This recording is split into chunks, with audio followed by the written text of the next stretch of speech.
I'm going to show you how you can use PayPal to create a subscription button. This button can be placed on your own personal website so that people can easily subscribe to your newsletter, mailing list, or premium content. To get started, log into your PayPal account. Once you've logged in, go to the Profile tab and select My Selling Tools, which will bring up this page that we're on now. Look for Manage My Payment Buttons and then select Update. On this My Saved Buttons page, you want to click on Create New Button. Now we can start creating your button. Firstly, go to this drop-down menu and select Subscriptions. Over here, you want to insert the name of the item, or in this case, subscription which you're offering. For example's sake, I'm going to type in Wellness Tips. This field is for you to create your own optional, unique subscription ID. This is useful if you have to manage several different subscriptions. How you choose to word your subscription ID is completely up to you. Down here, you need to also select your preferred currency for billing and payment. This section here is for you to customize your button. You can choose to add a drop-down menu with prices and options. It will look something like this. If you tick this box, you then need to fill up the information for your drop-down menu. First, insert a description. I'm just going to use the suggested payment options.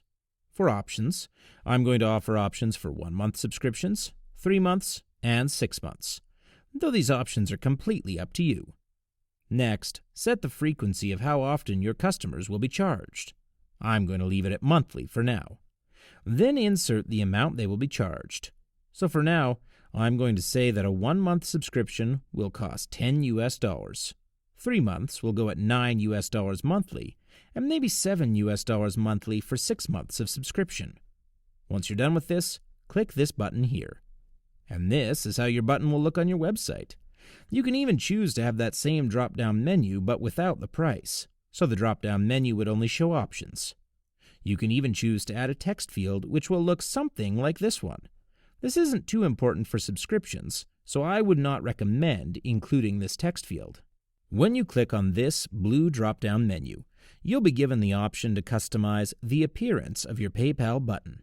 If you have your own button image which you'd like to use, you can select this option down here, or you can make edits to the default PayPal button.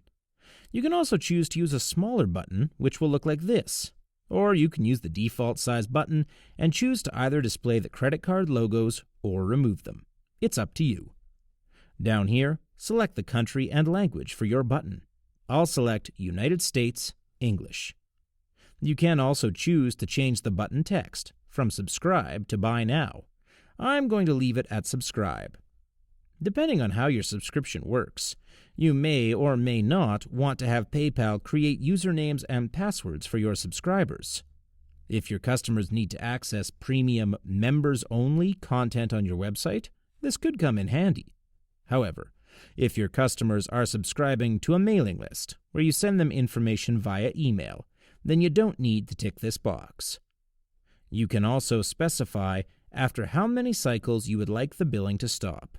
Seeing as you've given options, you may want to leave this at the default, never. You can also let PayPal know if you allow subscriptions for a trial period. If you tick this box, you will need to fill up this information here. Specify how much the trial subscription costs and how long the trial period lasts. You can also offer a second trial period. Once you've customized all this information, scroll to the bottom and click on Step 2. Something really important which you should take note of is this Save Button at PayPal option. Checking this box will make it much easier for you to create similar buttons in the future through PayPal, so I heavily recommend that you check this box. You can also choose to track your inventory with PayPal to ensure that you don't oversell subscriptions. However, if your subscription is solely digital content, then this option isn't necessary, unless you want to limit the amount of people who can subscribe to you. You can also check this box here if you want to enable the tracking of your profits and losses.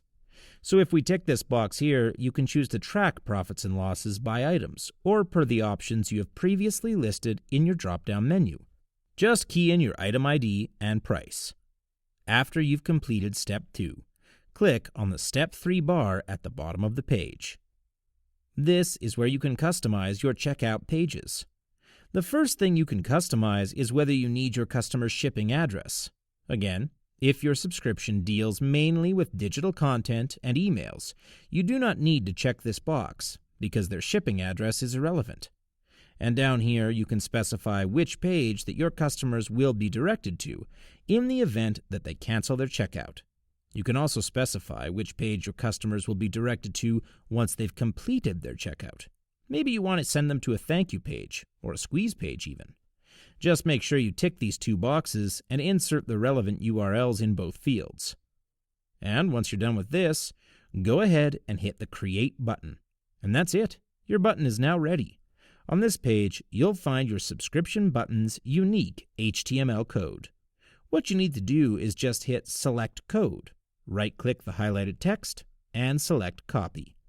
All you have to do now is go onto your own personal web page and paste your button code into the HTML.